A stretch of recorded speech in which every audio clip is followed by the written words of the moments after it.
Okay, let's go ahead and get started. Welcome. I appreciate you all coming out tonight, this afternoon, talk with us a little bit about the 6413 corridor. This is our public meeting for that corridor. We are going to be talking a little bit about the safety and planning study that we are doing on this corridor. Let me get some particulars out of the way here first, talking a little bit about some safety. If we was to experience some inclement weather here this afternoon, for example, like a severe tornado or storms or something like that, what they've been told to do is we're going to go out these doors here, walk towards the left. Can you start that back when you did?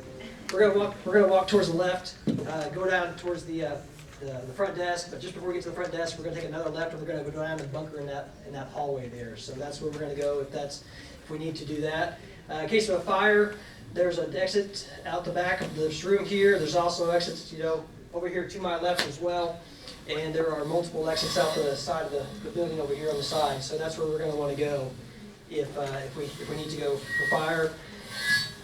As far as there's an AED, at the front desk, and I'll run and grab that if we need that. If there's a need for CPR, Mike Bach is our district traffic operations engineer. He's there in the back. He raised his hand. He's agreed to do CPR if anybody needs that today. First aid, Frank Miller is our district planning manager, and he's agreed to we're going to go grab the first aid kit at the front desk and administer first aid if we need it. And Reagan, who is working behind the camera, was going to do the call in 911 for us. So we have all those things taken care of. Let me introduce myself. My name is John Sanders. Again, I'm a project manager with the Missouri Department of Transportation, and so I want to kind of introduce you guys to this project here tonight, and also introduce the team. This study, this safety and planning study, is a joint partnership between MODOT, the City of Republic, and the Ozark Transportation Planning Organization. So we're all working on this together. I am, again, kind of leading the study here, but we have hired a consultant, Olsson, and Reid Catt is the project manager for Olsson that's going to be conducting that study. And then also later on, Andrew Nelson is a public works director for Republic. He's going to be a few words there after Reid talks to us. So with that, let's talk a little bit about the meeting format for tonight or for today. We're going to start with this presentation here. So we got a few minutes here, about 15 minutes or so, that we want to present to you a little bit about this project, kind of tell you a little bit about the study, what the goals are of the study, and how we're going to do that. And then after that time, we will break and we'll go back to the tables there, and we'll all gather around the tables, and you guys will have a chance to ask questions, and we'll try to answer those questions for you. So please hold all your questions for now. Don't give us questions yet, but we will definitely catch those questions for you after the presentation here is over. So, all right. So our corridor, what we're looking at here, the safety and planning study that we're doing is going from Route 360 or James River Freeway all the way down to Route P or Main Street here in Republic. I did want to make a mention here that besides the Route 174 intersection, 60 and 174 intersection, that is currently a project that's underway right now, being designed, and it's going to be started construction on that later on this year. But besides that, there are no other projects that are really currently funded by this safety study and this planning study. We are just again looking at some things there. We're going to try to come up with some things, some projects that may be able to improve some things there for us, but as at this point in time, there are no planned projects. There are no projects that are funded. Some of the goals that we have for the study: trying to take a proactive approach with the growth that this area is continuing to experience. This area, this corridor continues to receive more and more people who are traveling on that corridor. There's development, land continues to develop, and so more traffic's out there. So how do we proactively plan for that growth in a way that we can try to preserve the safety and the traffic flow that along that corridor? So that's one of the things that we're looking at with this study, as well as looking at identifying any potential possible projects that we could look for some funding at a future point in time, and then also manage the access to this highway, manage the access to the roads due to the business development areas and the residential development areas that are we're seeing take place out here. So with that, Reid, I'm going to turn this over to Reid. He's going to talk to you a little bit more about how he's going to do this study. Got our hands full. If you can't hear me, raise your hand, please, because I'll tend to maybe pull the mic away from my face as I talk. I'm going to tell you a little bit about like the process as we, what we're doing now, and kind of where we're going in this process. I guess first things first, the project kicked off just schedule-wise. It kicked off in October 2019, and we're looking to have it complete, or it is planned to be complete by September 2020. So we're just getting into the process. Just big picture, kind of what this graphic is showing you is what we had proposed to do in the project, and that's go out and collect some data, whether it be crash data, volumes, and understanding what's going on in the corridor, travel times. And we've done most of that here today. And actually, I guess, in this process, I think there's a couple important things to point out. This process has started, but right now Republic is updating their comprehensive master plan. So this project, and we kind of have all the partners on the bottom here, it really is a partnership between MODOT, the City of Republic, the Ozarks Transportation Organization, because everyone wants to get on the same page. So as a part of this, there are all partners, because they don't want to be there confusion on what the plan for this corridor is. And there's two parts to that, or at least the way we're approaching it is, there's the engineering side, the planning side from MODOT's perspective, and Eric Lander is here. I think Eric, you might raise your hand. I don't know if anybody has spoken with him. He's working with us to look at the economics, I guess, along the corridor, the development potential, and understanding, what Republic has in store as you grow into the future. Because again, this project, the goals are to preserve those travel times and preserve the safety, and if we can, improve it. But we need to understand that holistically, and that's what this partnership between the communities are, hopefully the organizations are doing. But I guess just jumping back into the process, like I said, we've already collected, most of the data we need and done some preliminary analysis. We thought, after we kind of were able to see, okay, what's going on in the corridor, we thought this was an important time to get out and let people know what's going on with the project, saying, hey, this is a project, need you to be aware. You probably travel this road, if not live around it every day, and we want to get out here and say, hey, this is what's happening, what we're looking to do.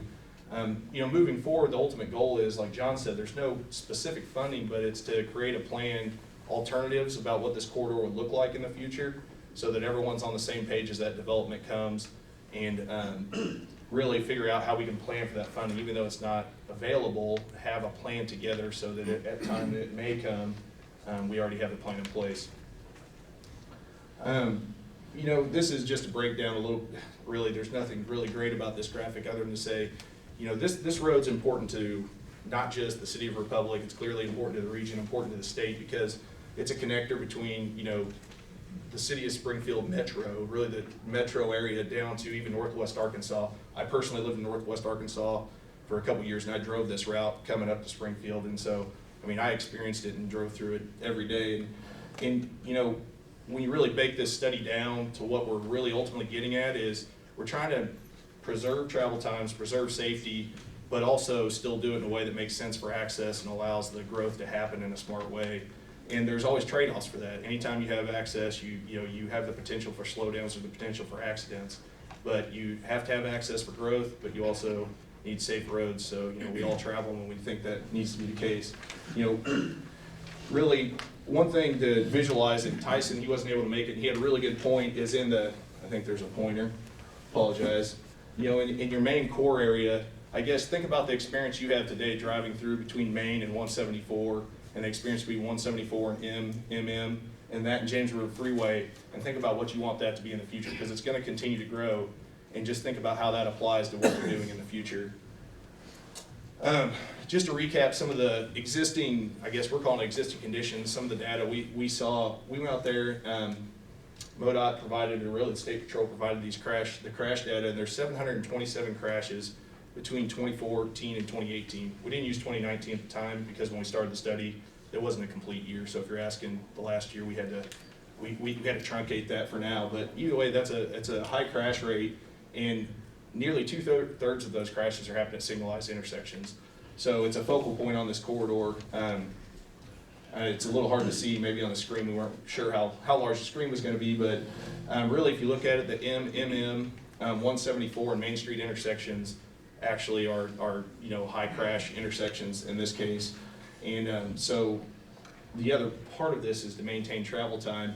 And really, if you look at the corridor, the MMM intersection and the backups and delays that happen there, it's contributes a lot to that delay. So when you look at, the focus of the study, there's going to be a lot of focus on that intersection because from crashes and delay, it's standing out.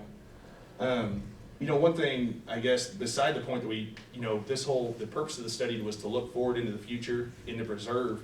One thing we realized there was, in collecting this data and kind of crunching the existing data, is we realized there's some problems today that we could actually probably target or, put, plans together to actually target, high crash areas. And MODOT has actually done a pretty good job of that.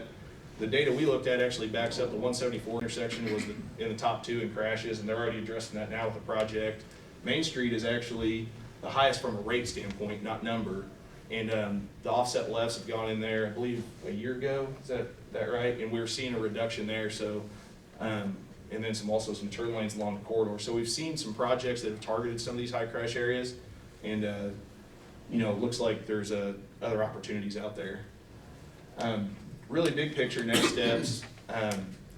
Like I mentioned before, this project, we're really looking to balance safety, travel times, and access management. Of course, safety is always a priority, but the travel time and access, anytime you're introducing access points, you're introducing this potential for accidents and for slowdowns, and we recognize that you can't do that in a box. This is really an iterative process. You can't just show up and say, this is what we need to do on that corridor, because when you look at the development potential and how we're providing that access, there's different ways to skin a cat, for lack of a better term, and you need to find the right one that works for the different agencies and organizations, the people that use the corridor.